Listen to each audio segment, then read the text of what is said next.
ವಸಂತ ಮಲ್ಲಿಗೆ ಹೂವಂತೆ ನನ್ನ ಎಳೆ ಮನಸ್ಸಲ್ಲಿ ಅರಳಿ ನಿಲ್ಲು ಅಯ್ಯಪ್ಪ.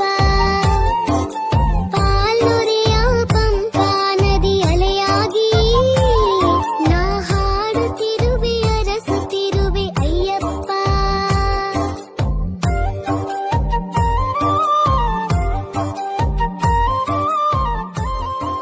అయ్యప్ప అని పిలిచిన